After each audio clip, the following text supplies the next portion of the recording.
जय गणपति देवा, जय भोलेनाथ। एक समय की बात है, एक बुढ़िया भोलेनाथ की पूजा किया करती थी। वह पूरी उम्र भोलेनाथ की पूजा करती रही और अपने परिवार के साथ ही रहती थी। वह पूरे सावन व्रत किया करती, सोमवार के व्रत किया करती और पूरे सावन भर शिवलिंग पर जल चढ़ाया करती।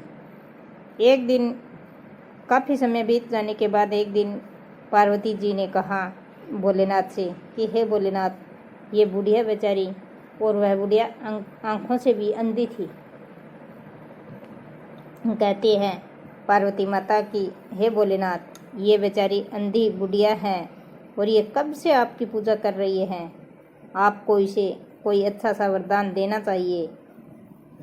तो भोलेनाथ कहते हैं कि पार्वती, पृथ्वी पर बहुत सारी दुनिया है और सभी अपने अपने कर्मों के फल भोग रहे हैं।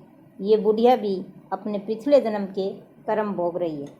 तो पार्वती जी कहती है फिर भी ये आँखों से अंधी है लेकिन आपकी सेवा करने नहीं छोड़ती महाराज, तो इसे कोई न कोई वरदान ज़रूर देना चाहिए। आपको इसकी भक्ति से प्रसन्न ज़रूर होना चाहिए।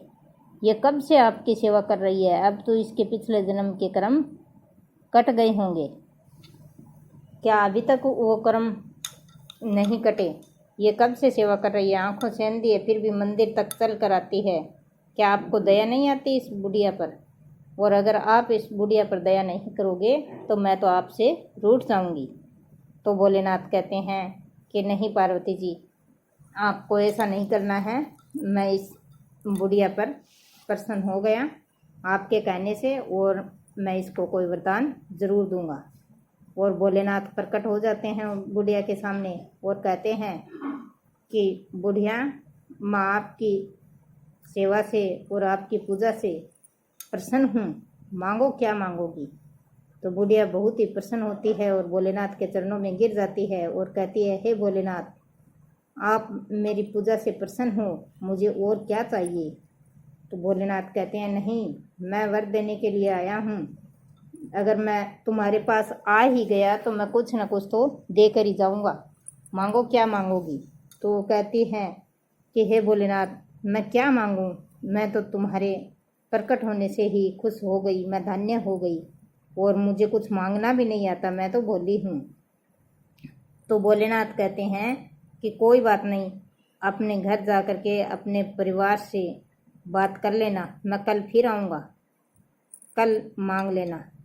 तो बुढ़िया खुश हो जाती है और वह खुशी खुशी घर आ कर के अपने बेटों से और बहुओं से पूछती है कि भोलेनाथ मेरे सामने प्रकट हुए हैं और उन्होंने कहा है कि जो मांगना है सो मांग लो, तुझे वर मिलेगा। तो मैं क्या मांगूँ बेटा। तो बेटा कहता है माँ, भोलेनाथ अगर प्रकट भी हो गए और वो कुछ आपको देना चाहते हैं तो आप ढेर सारा धन मांग लो। जब बूढ़े से पूछती है बुढ़िया तो बूढ़ा कहता है कि तू, तेरे लिए आँख मांग ले, तू अंधी है और कब से भटक रही है और तूने पूजा की है और आँख मिल जाएगी तो तू सब कुछ देख पाएगी। जब बहुओं से पूछती है तो बहुएं कहती है माता जी आप पोता मांग लो। तो वह अगले दिन फिर मंदिर जाती है और फिर शिवलिंग पर जल चढ़ाती है और पूजा करती है। तो शिव भगवान प्रकट हो जाते हैं और बोलते हैं क्या मांग रही हो बुढ़िया, मांगो।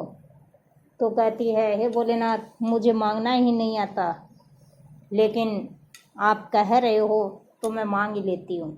मैं तो वैसे आपके प्रसन्न होने से और प्रकट होने से भी खुश हो गई थी, लेकिन आप कह भी रहे हो तो मैं कुछ मांग भी लेती हूँ। तो कहते हैं भोलेनाथ कि हाँ मांगो, क्या मांगना चाहिए, लेकिन एक ही वचन दूंगा, दूसरा नहीं। तो बुढ़िया कहती है ठीक है महाराज, आप मुझे एक वचन दो कि मेरा वचन पूरा करोगे। तो भोलेनाथ कहते हैं कि तुझे वरदान ज़रूर दूंगा, जो मांगेगी वह ज़रूर पूरा करूंगा।